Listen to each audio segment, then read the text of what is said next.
Hi, this is Anthony Parent of IRS Medic. I'm on vacation today in Vermont, but this is such an important episode. We have an incredible guest, Mark Zell, who's been a real incredible helpful tool in our mission to bring justice to the U.S. tax system. And today we're going to be talking about a potential lawsuit that we want to bring against U.S. Treasury.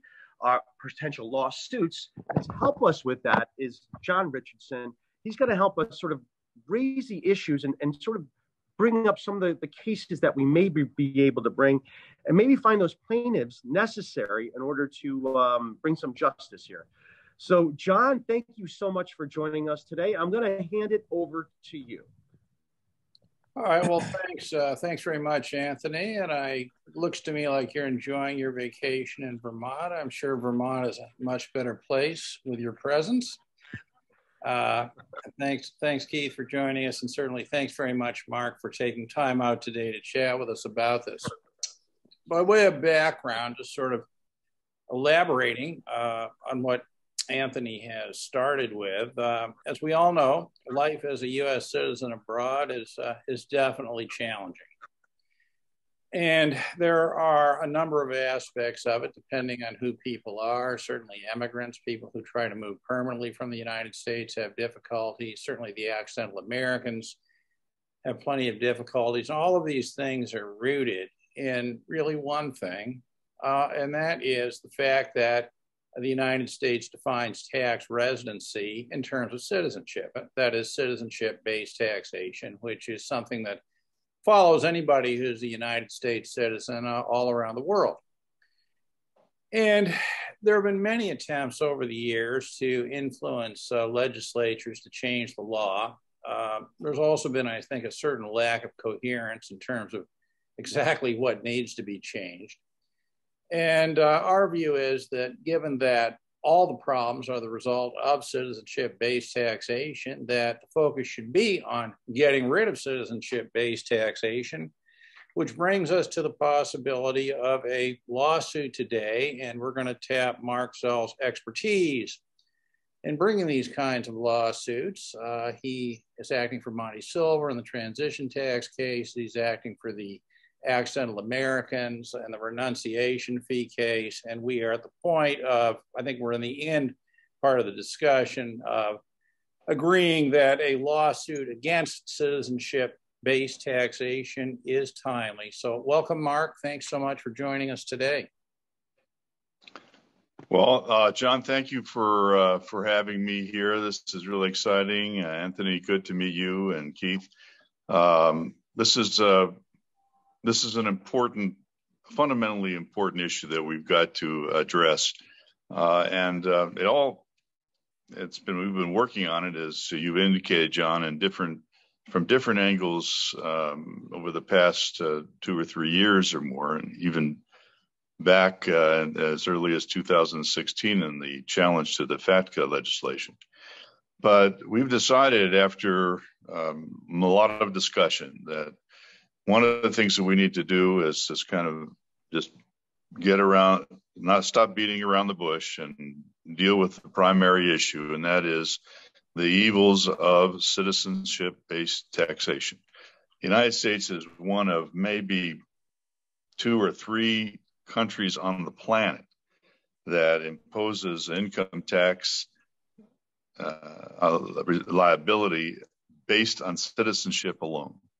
Every other country on the planet, including where I am here in Israel, uses a much more rational approach to this, which is, listen, you pay your primary tax obligation is to the country in which you are permanently resident.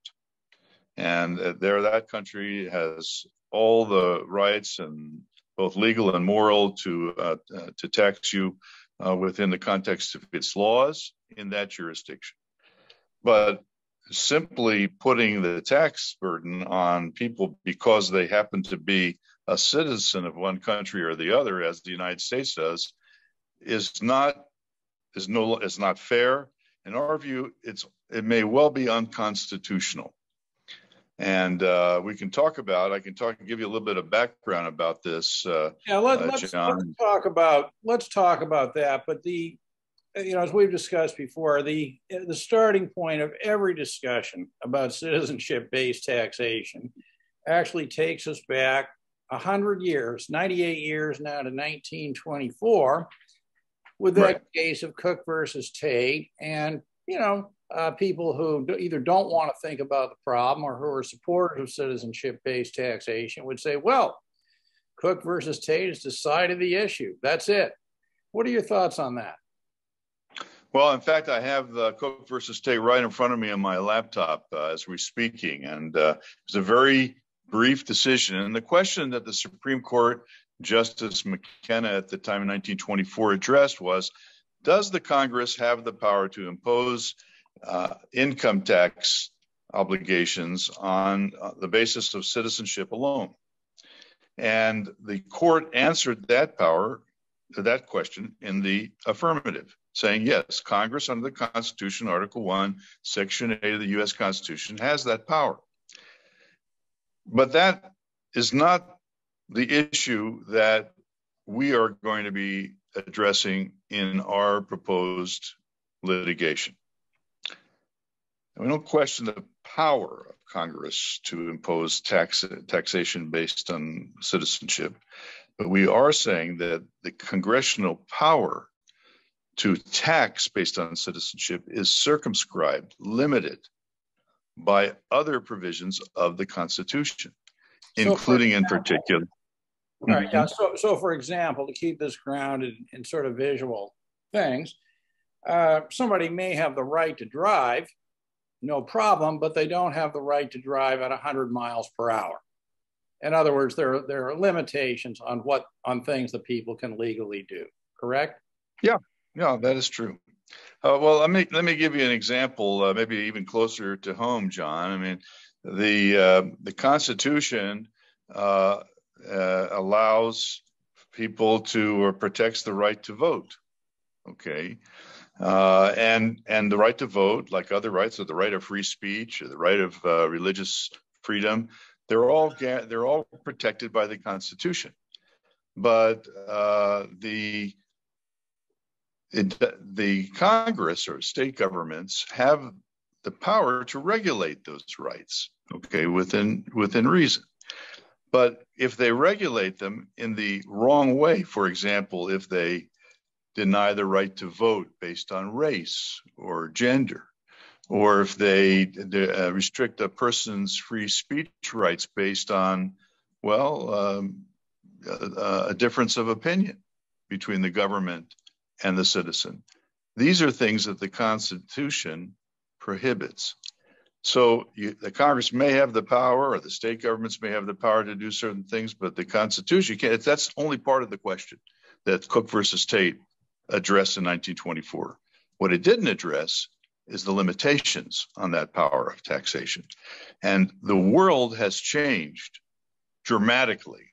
That's an understatement, since 1924, particularly with respect to the world economy, the presence of Americans abroad. In 1924, it was only a handful of Americans that were living outside the territory of the United States. Today, we're talking about millions of people all over the globe. And we're talking about an economy that's globalized and not parochial. So all of those things have changed the entire context in which these issues arise. And now we see, particularly, and the other thing that's happened is that we now know how countries around the world are approaching this problem. Okay, with the exception of the United States, North Korea, and Eritrea, every other country on this planet opposes income tax obligations based on residency. The United States has chosen not to do that. Now, we can't attack the policy. The case is not going to be attacking the policy of that decision to tax based on citizenship. We are going to attack or challenge the power of Congress to do so in light of equal protection, in light of due process, and other constitutional restraints. So in other words, Congress may have the right to impose citizenship taxation, but they can't do it in any way they see fit. That's right.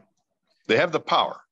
I guess the proper, they have the power to do so. There's no question about that. Cook versus Tate settled that conclusively. But Cook versus Tate didn't discuss the limitations on that power. And that is what our case, once it's filed, will be addressing. Well, certainly if we go back 100 years ago, just to pick up on your context, I don't know if you're aware of this, but the tax code was all of 121 pages. There were no information returns. There were no controlled foreign corporations. There were no PFICs. There were no foreign trusts. There were no throwback rules. There was no, none of this stuff was even conceived at that time. And on the citizenship side, there was no dual citizenship, or at least in a significant way. If people moved from the United States and became a citizen of another country, they lost U.S. citizenship anyway. So, this needs to be rethought or considered in the context of a completely different system of taxation, both in the United States and internationally. A set of tax rules that nobody even could have conceived would have existed. So you talk about equal protection. And I think in people talk, that means that, people can't be discriminated against. It would include that, I suppose. Sure. Equal protection is something that's coming up now in the context of the U.S. elections. That the rule of law and the application, the fair application of the law on an equal basis to all persons, irrespective of their race or their particular political philosophy or whatever. So that is a fundamental principle in our Constitution, is protected by the Fifth Amendment against the federal government and the 14th Amendment against the state governments. So that is something that, and maybe I'll give you a little example how it applies in the tax context. Okay. Yeah. Something I think even you, I think, were surprised by this, John, if I'm not mistaken. The U.S. tax rules, it's not only the income tax that applies globally based on citizenship, it's also the estate and gift taxes. So I had a client, have a client who lives here in Israel. She's a widow.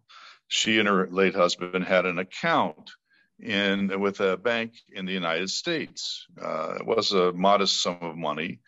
But we represented all of her savings, all of the couple's savings. When he died, the account was held by them as husband and wife. So when he died, under the law of the state of New York or New Jersey, wherever it was, all of the assets in the bank account went automatically from her late husband to herself.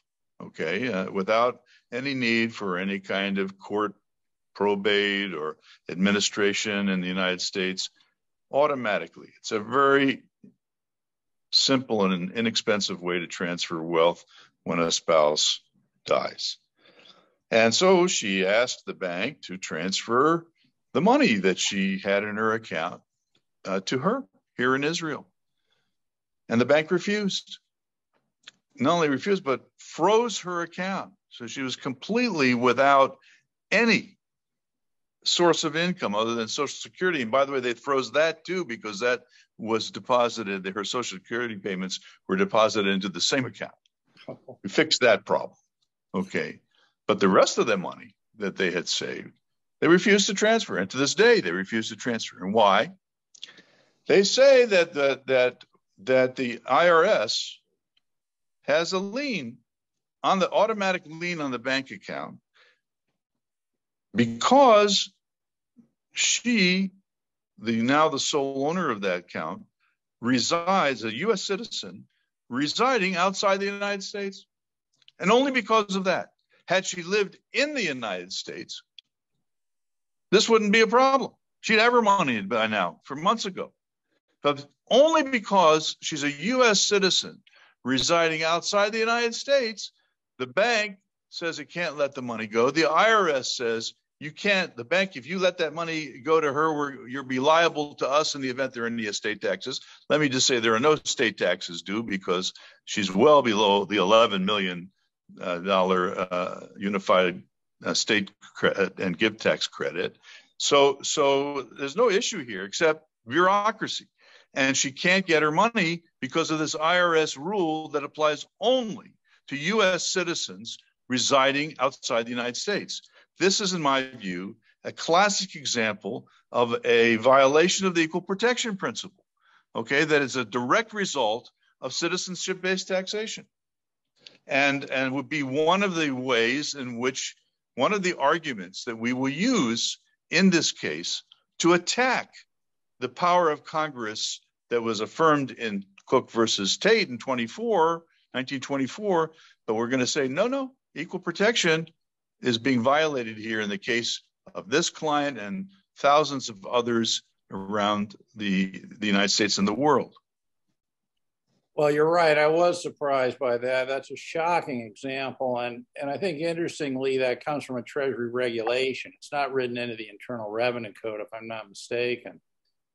It's not in the code per se, but it comes from this notion of this automatic lien that applies with respect to a state tax mass. We're going to attack it on that basis too. That's not a constitutional argument in that particular case, but the main problem is that it's totally discriminatory against U.S. expats and others, U.S. citizens living abroad.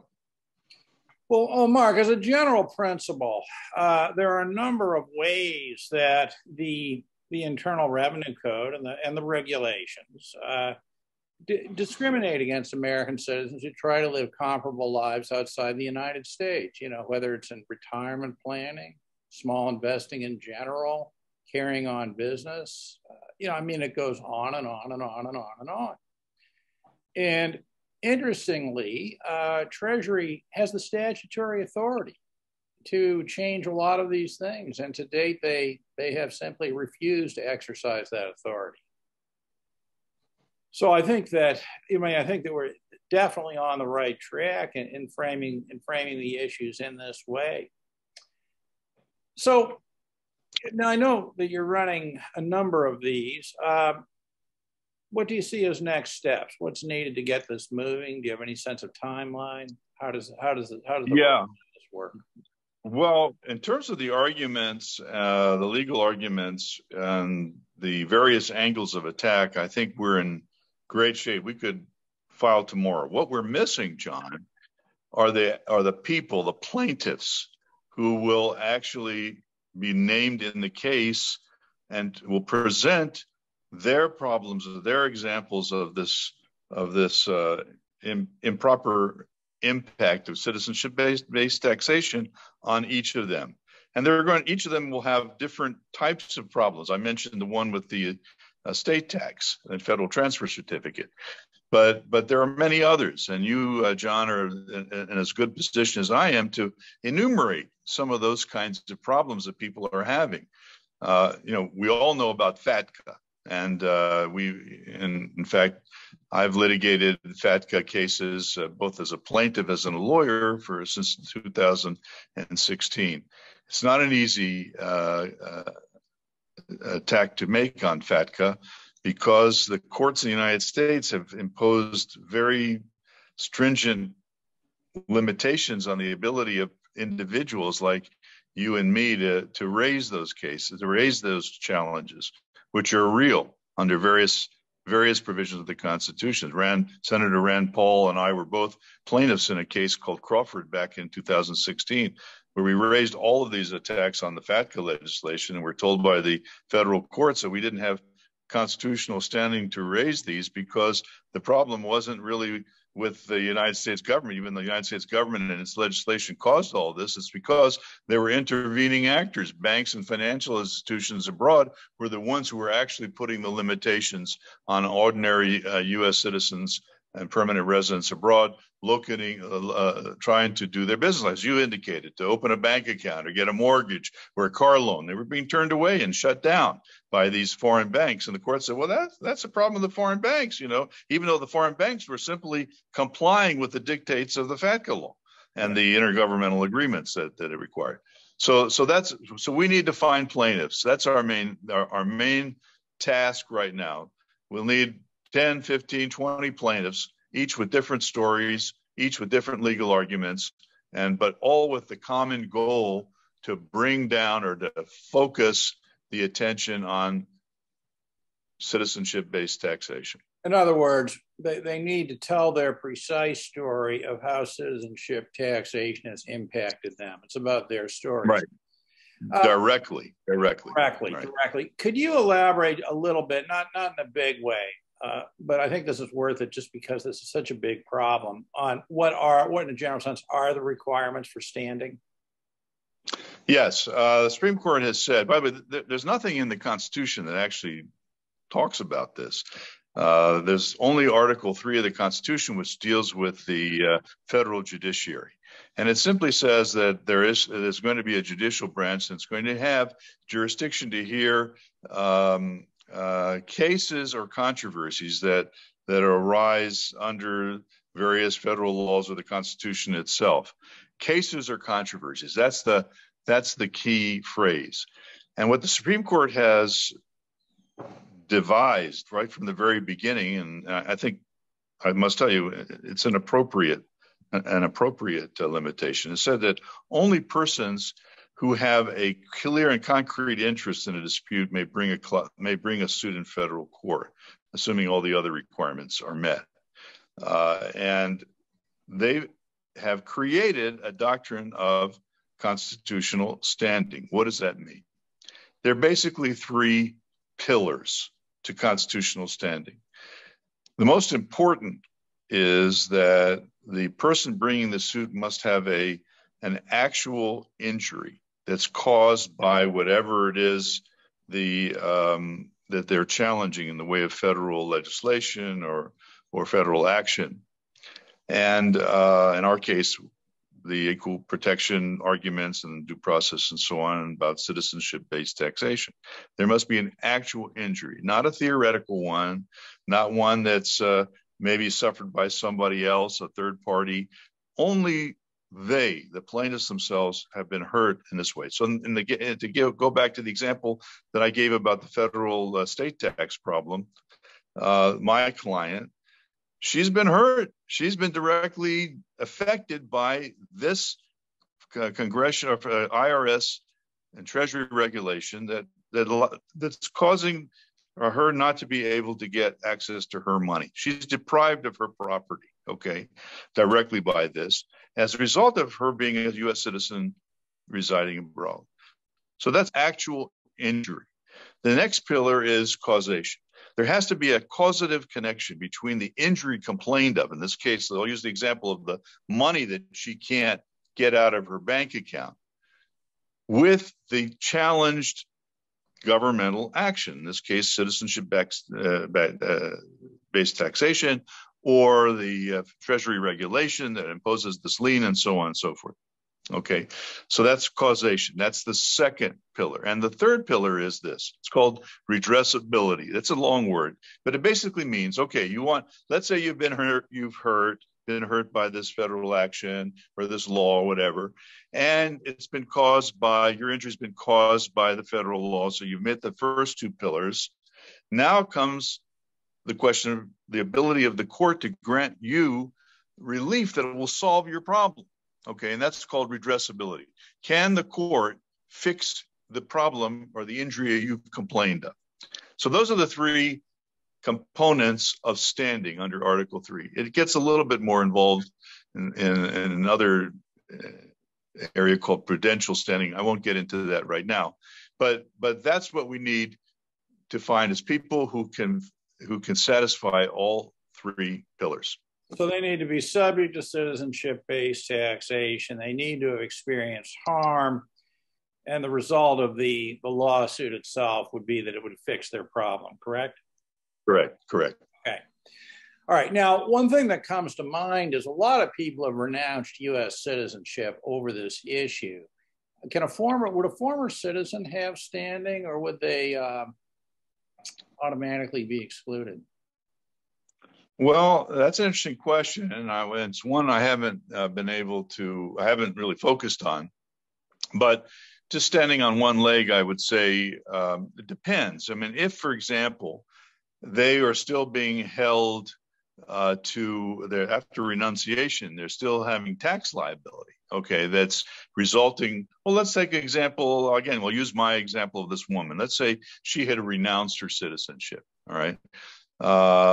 But the husband died before she renounced her citizenship. So the IRS will say, well, listen, it's very nice that you renounced, but all of this happened, all the death in your family of your husband happened before you renounced.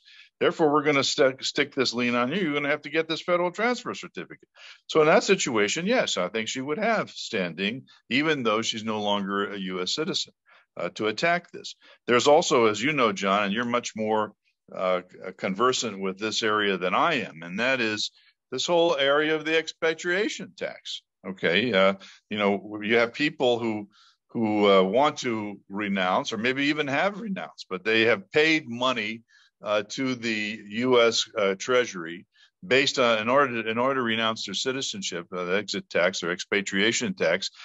Because they have a net worth over whatever it is, $2.5 million or whatever the law calls for. And they said, listen, you took this from me. It was unconstitutional. This law applied as you applied it, in which I complied with, has caused me to lose thousands, millions of dollars, which I paid you. And I want that money back. So Mark, it seems to me as we go through the issue of appropriate plaintiffs, I think that somebody who renounced and had to pay the exit tax ought to be very seriously considered. I agree with you. Oh yeah, I'm open to the whole gamut of potential plaintiffs. Okay, whether they're renounced or not, we need as many different angles of attack on this outrageous system of taxation that we can find, and stories, and we need them from all walks of life, all income, absolutely, etc. Now, let me ask you this, and I think I know the answer, but what if somebody doesn't file a tax return because they can't afford to file a tax return? Well, they too can join our suit. Now, that's going to be a question that they're going to ask is, well, if I join this suit and I tell them my story, I don't think they're likely to do so. Okay, so I don't think they're likely, but it's an interesting dimension of the problem. I can't go into any real details now, but I'm telling you, there are people like that are so outraged by this invasion of their on their property rights and their privacy rights and everything that goes along with this, that they would be prepared to even come out of the closet and join a lawsuit. I can tell you that that's the case without going into details. Well, if I just want to jump in, because I never quite understood the equal protection argument as well as I do today. As you described it, I get it. Because we have this situation where we have U.S. Treasury saying, income is income. We could tax you no matter where it is. But on the other hand, they say, you know what? All income isn't the same. We can tax some income totally different. I mean, totally different. And this magical thing of going foreign, but we live in a global world, but we don't, right? Because that's they get both sides of it. They get to say we need these special rules because it's a global world, but we get to tax you because it's a global world. Well, which one is it? You're picking and choosing. And here's some really, and this is what I would say, this is what I would think about for plaintiffs. You want an equal protection claim. Well, why does somebody have to file a 5471? Why does someone have a 965? All of these things, no domestic filer has to deal with. So I would say anyone would have an equal protection claim if, like, look, I can prove my tax return costs a lot more to prepare than a domestic one. I could show my tax liability is totally different. I could show you the vast difference of treatment between being in the U.S. and being outside the U.S. And not only that, as we get into the other issues too, that I would sort of say, we have a massive, completely different, and I mean night and day difference between taxation and what's the purpose. Now, the other point, and what the previous, we've had a couple episodes on this. I'm going through some of the foundations of our individual income tax. One of the episodes we talked about before is that the code actually never defines what an individual is. It never does. It says it's an individual income tax that applies to married people, single people, people who are widowed, and people who are divorced, and people who are heads of households. but it tells us nothing else about where they are. And as John indicated, when this law was passed in 1954, the understanding that individual meant U.S. resident. And it's been a whole history of cases, other cases defining what individual means, but they're not tax cases. So the fact is, individual has never been defined, and that's a significant thing. And in its absence, we have the IRS saying, okay, well, individual has never been defined. So the way we're going to define this is in the most discriminatory manner possible. The absolutely most night and day difference between someone in the U.S. and someone overseas. Someone overseas has to file a return that's going to cost $2,000 to show they owe nothing in taxes, whereas someone could owe, I don't know, anything, and they have a very simple tax return to file. What's the difference? Why do we have such a massively different compliance burden when I thought we lived in a global world? And that's the whole justification for taxing everything. Well, everything's moving around. We got to tax it everywhere. Well, if it's so easy moving around, why are we treating it differently? And that's really a significant thing. Now, the other thing I would add into here is let's take a look at the FBAR too in this, because I think we want to get some FBAR plaintiffs, because in the episodes, the last two episodes we've doing, we have proven beyond the fact there is no legal justification for an FBAR. The FBAR justification 5314 is not that. It is a law that requires, if you are a foreign agent, if there's a foreign agent, which has to be a person, it's defined in the code. It's not a foreign institution, which is defined in code as a foreign bank. That's not what it requires. It says if you are doing business for a U.S. person with a foreign agent who is a person, now that foreign agent may have a relationship with a bank, but without a foreign agent, there is no FBAR requirement. And somehow Treasury has gotten away with this. They have expanded it beyond what the statute requires. And you look at the regulation, it says the form that the 5314 prescribes is TDF, so 90.22-1. In no way, shape, or form does 5314 describe the FBAR, a million miles away. And not only that, as we pointed out, the FBAR itself says, in an effort to reduce the burden of filing, we're going to pass this law. So the purpose of 5314 was to make international agency transactions easier.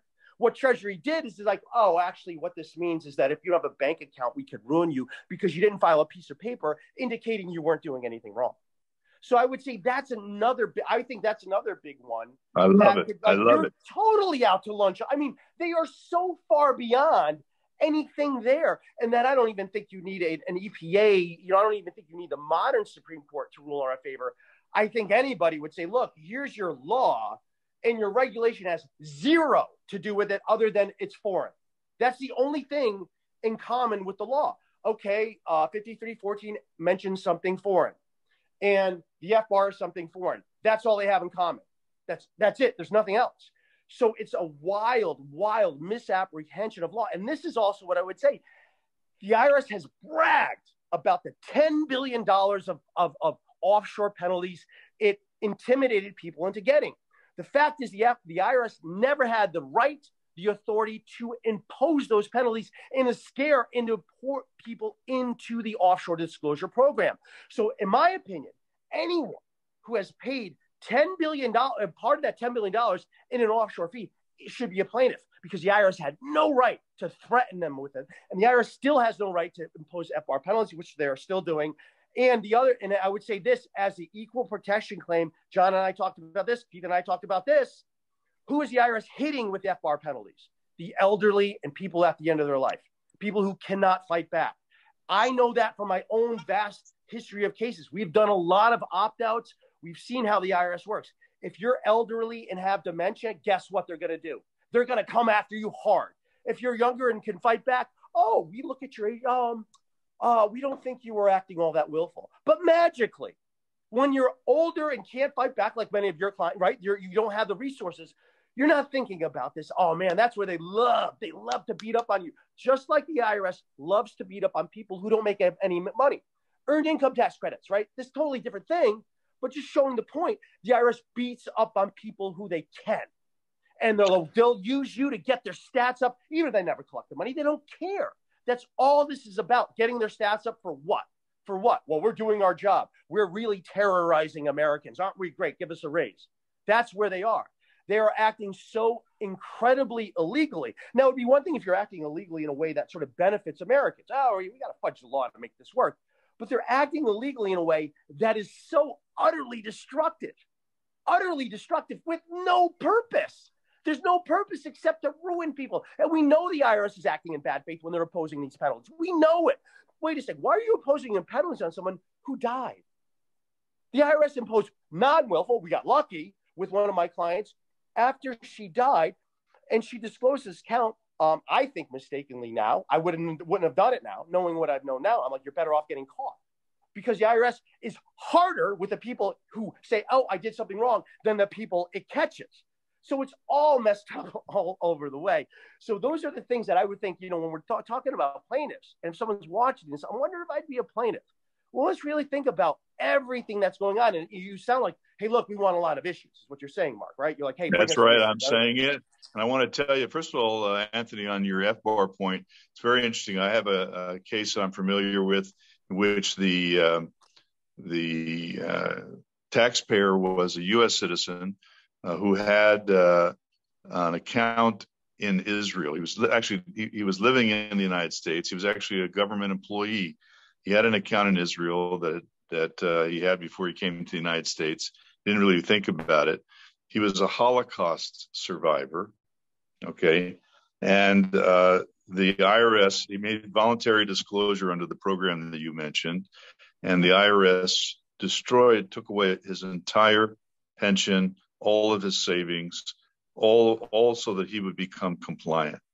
I mean, there are horror stories about this. So I'm fully with you, Anthony, about expanding the scope of this lawsuit to include all of this. And I want to say something else with your permission, John and Anthony, and that is, of course, we want the lawsuit to succeed and get a court order striking down citizenship-based taxation if we can. That would be a great achievement, the ultimate achievement, in fact. But before we can get that, before the courts are likely to give us that relief, the country, the public in the United States, and by the public, I'm referring to Congress itself, that represents that public, needs to be aware of what's going on here. And most of the people in the Congress from both parties simply don't know. It's a lot of them that just simply don't know. And as you know, and many who do know don't care. Okay. So part of our objective in bringing this litigation as wide as we can get it, with as many powerful examples. And Anthony, I invite you to join our team because you are a very powerful spokesman. As much as we can do to bring citizenship-based taxation into focus and before the public so they understand the egregious harms that are being caused, particularly at a time when the Congress is poised to add 87,000 more IRS auditors. And nobody has even said, I've tweeted a couple times, I'm sure you guys have, these guys are going to be used against us, expats. Okay, nobody talks about that. They're going to be used against middle-class Americans and working class Americans at home. But think of what's going to mean for us, the 9 million abroad, where they haven't had the kind of manpower that they would want in order to bring our lives into more misery. All right. So this is a real issue now. I mean, the IRS is now being looked at in the context of its power and these overreaches that you described, both by the Treasury in terms of its rulemaking and in terms of its enforcement actions. I mean, we're about to enter a whole new dimension of IRS intervention, involvement in our private lives. And, we didn't talk so far on this podcast about the privacy rights that are being destroyed wholesale, okay, by FATCA, by FBAR, and so on. So there's a lot of things that we need to. You know what? One of the topics in my hopper is the Privacy Act of 1978. I've been looking at that. I haven't gotten too much of it, but my first indication is it does seem to, and because Treasury regulations incorporate the Privacy Act of 1978. So when you look at those Treasury regulations incorporating the Privacy Act of 1978, you're like, well, how are you guys doing this FBAR thing then? Because the privacy says you just can't. The Privacy Act of 1978 says Treasury, you can't just send a broadcast filing obligation. When you're sending an obligation, it has to be notice directed to the person. If you're going to require an FBAR, if such a thing exists, according to my quick understanding of the and this is what I'd love to go over you a little bit more. According to my quick understanding of it, is like you can't do that. Or if you want to do that, you have to give every year. You have to send a notice to someone who say, "Hey, so and so, I heard you have a foreign bank account. You, so and so, have to send this form and send it back to us." It just can't be something. Go to a website or go to the second page of your Schedule B, and there's your notice. Because actually, and this is my point for our previous thing. If you think Schedule B is your notice, then I say you have a perfect defense. Because follow Schedule B, follow it back. Oh, it sends you to the FBAR form. Okay, where's the FBAR form send you? Oh, it sends you to the Treasury regulations. Where's the Treasury regulations send you? Oh, it sends you to the law. What does the law tell you? Oh, you don't have to file a foreign bank account report. It doesn't exist. It's a foreign agency report. So wouldn't you think that, well, I read the law and the law called for something totally different. Wouldn't that be reasonable cause about I didn't comply with your law because the law actually says I don't have to do this? That seems reasonable cause. So everybody who never filed an FBAR, whether willfully or not, it doesn't matter because the law is not that. Let's say, because here's the point. Let's say that Treasury can magically create any regulation from any law. Let's see that is what it is. But wouldn't the fact that the law is missing be reasonable cause to say, hey, look, I didn't get your regulation because I don't see it. You got to give me a break. And like, fine, this is your new law, but shouldn't you notice me that actually, hey, look, ignore 5314. We know it says that. Ignore it, but you have to pay attention to our law. This is a law. That is what's required, to me at least, if you're going to do with this whole separate regulatory sort of our regulatory masters, right? If they want to do this, shouldn't you at least say, you know what, you didn't even give us a fair chance because your law says the opposite of what you want? Okay, so Anthony, I want to just say, I mean, this is a fascinating issue, and I really want to dig into it with you. But I want to just say something, way the Treasury looks at the restrictions put on its rulemaking powers by federal law. That, by the way, John, you mentioned the Monty Silver suit. I mean, that's what that case is all about, which we're going to be arguing in October in front of the D.C. Circuit Court of Appeals.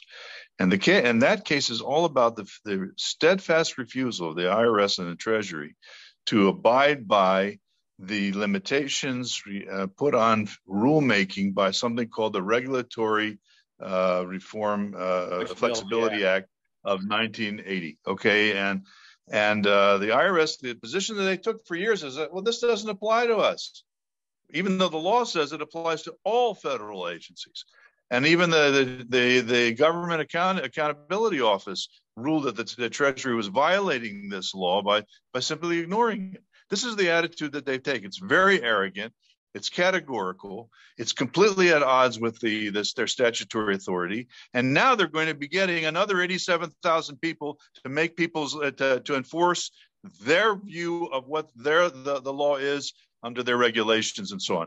This is part of what we need to be incorporating into our suit, and to the extent that it relates to citizenship-based taxation. Yes, absolutely. Well, it's citizenship taxation that extends the jurisdiction outside the United States. But to kind of, wrap some of this up a little bit here, great discussion, but some themes that come out of this are, number one, Mark, as you point out, I think it's critical for everybody to see this as far more than a lawsuit. What it is, it's a lawsuit, sure, but it is every bit as much, if not more, a massive educational campaign to teach Absolutely. Congress, et cetera, about the original sin, which is citizenship taxation.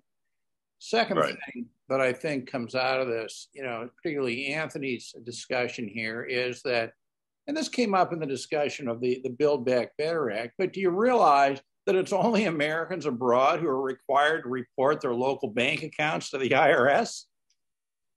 but they want to include similar provisions. The advocates of this new legislation want to impose similar obligations on American stateside. And I think that is another way for us, as part of the education campaign that you've mentioned, John, to get our message across to the ordinary taxpayer throughout the United States, that they understand that it's not just an expat problem. They're using the tools that they have adopted for expats, and now they're applying them at home to infringe upon privacy rights and everything else. Or right. Another way, all resident Americans need to understand their future is to see how Americans abroad are being treated by the IRS. Excellent. Precisely. And I think the third thing that, coming out of this, particularly Anthony's contribution here, which is very important, is that, frankly, I think that when we think about plaintiffs for this, I think that we ought to consider people who are in the OVD programs. Because I have no objection to that. No objection. But I think these are good plaintiffs because it was the very fact of citizenship taxation that resulted in the confiscation of their assets, pensions, etc. Yeah. Okay. Look, we're going to have issues about statutes of limitation and all this other. There are a lot of defenses that'll be thrown in our way, but that shouldn't be a reason not to proceed. To not raise things. So therefore, I need to tap into my forums to help secure plaintiffs for this lawsuit. Right. Okay. So that'd be great, Keith. I think that the basic message that needs to go out is this: that number one, citizenship taxation is the issue. Everything else, although a big problem, is really the result of it. I think that, that's number one. Number two, if you have been harmed, if you have been harmed, now that's different from not liking it. If you can demonstrate harm in any way, shape, or form, then please consider being a potential plaintiff. At least that's right. If you're required to pay a tax, if you've paid a tax that is unlawful, you want to recover. If whatever. I mean, all of those things are real. A form penalty. All kinds of things like that. Correct. In other words, do not reflexively rule yourself out, all right? Because we are looking for plaintiffs from all walks of life and all income levels who have one thing in common. They can demonstrate harm, which has resulted from the U.S. practice of imposing tax residency based only on citizenship and nothing else. So I think that's basically what we're looking for. Correct? So Mark and John, do you have something that you have written up that I can use aside from this podcast that gives the criteria, the type of plaintiffs you're looking for? So way I can get it out in black and white. We do, Keith. We have something short. It's preliminary. And I think we need to revise it to include some of the excellent points that have been raised during this podcast by John and by Anthony. So we'll get that to you so that you can send that out to your constituents. All right. Well, as we draw this in today, Mark, I want to thank you for all the fantastic work that you've done on behalf of Americans abroad in different ways, whether it's those who are proud Americans, Monty Silva, or accidental Americans who are just sort of caught up in this, et cetera. You have done and continue to do fantastic work for which all people affected by citizenship taxation should understand, and thank you. Well, I thank you, and it's my honor, John.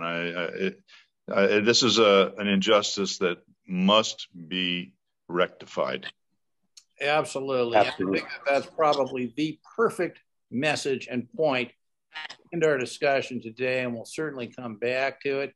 So, Anthony, thank you for the IRS Medic podcast. Keith, you bet. And what I'll do is today. Yeah, and what I'll do is I'll put everyone's contact information in the description. So if you're watching this and you're just like, look, I want to see if I'm a prospective plaintiff, you can reach out to any four of us, whoever you're comfortable with. Just reach out to us to say, hey, look, and then we'll sort of just, we'll chat and discuss and try to get this going. Yeah, we need I think anyone injured by this discrimination. And that really is, anyone who's filed a 965 transition tax. That's something, right? Anybody who's doing anything foreign, really, it's all different, right? Or if you've had simply like you said, Anthony, this is what we were talking about in the silver case. Your compliance costs have been escalated because you've got to go through 965 and these other kinds of esoteric rules that are inscrutable and unfathomable. So we need people that have had to pay more to their tax advisors, or accountants, or lawyers. They're also injured by this. Absolutely. The basic point is that Americans abroad are actually being subjected to a far more discriminatory and punitive system of taxation than resident Americans. I mean, that's the base point on this. We are the canary in the mine, okay, for the rest of the American population. And these 87,000 auditors are going to be on our doorsteps in no time. We've got to stand up now, all of us, all Americans, both abroad and at home. Beautifully said. Yep. Absolutely. Wonderful. Well, thank you so much, everybody, and I'm sure we will pick up on this again. Thank you so much.